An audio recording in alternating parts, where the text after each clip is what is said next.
työpistessä? Kyllä. Meluinen ohjelma että niin on luksusta. Telkkarista ei vaan tuu vielä mitään.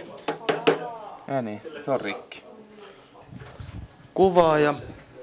Pisti kamera pois päältä, että se ei syö appia. On ihan hyvä. Ei mene Meidän äänet kaikissa kohtauksissa, mitä torstaina ja perjantaina kuvattiin, niin äänet oli säröllä. Se oli jäänyt vanhoille säädöillä, konkkamikin säännöillä ilmeisesti tämä kamera. Ja se on +4 kasi päällä. Se oli yhden kytkimen varassa, että meidän äänet olisi pelastunut. Mutta kun se on se +4 kasi, niin meidän kaikki äänet oli mennyt särölle kameraan. Kenttämikseriin ne oli vielä ok ja miksattu, mutta siinä oli se, että kun sitä ei kukaan kuunnellut kamerasta, niin se sitten vähän kaatoi sen ja se huomattiin sitten viikonlopun aikana. Valtteri Ansku huomasi sen, että meidän äänet on ihan vituillaan ja meni aika pitkälti jälkiäänittämiseksi ne kohtaukset. Loppukohtaukset tosin sitten, kun tajuttiin tämä virhe, niin sunnuntaina, maanantaina ja tiistaina, niin sitten äänet oli okosti hoidettu. Ei nyt tästä pitää ottaa sellainen tilannekuva, että vaan niin tälle ihan ei saa. Tulee tilanne video.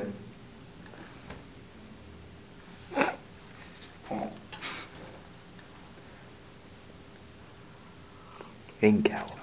No niin.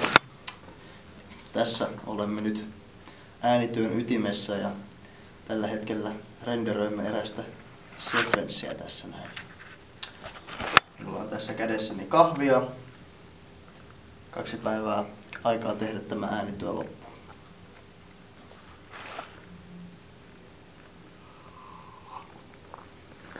Tuolla on ohjaaja. Siellä on ohjaajamme Teemu Iiskola, joka tekee tällä hetkellä making offia. Joo, tuo voisi olla ihan loistavaa materiaalia. Knoppitietona voidaan kertoa, että making offin pituus on tällä hetkellä pitempi kuin varsinaisen elokuvan. Mistä sinä tiedät? Olen kuullut huhuja. Soittaakohan siellä kenties tuotantopäällikkömme Ansku? Kyllä, siellä soittaa tuotantopäällikkömme Ansku. Vastaanpa hänen puheluunsa. Hei Ansku.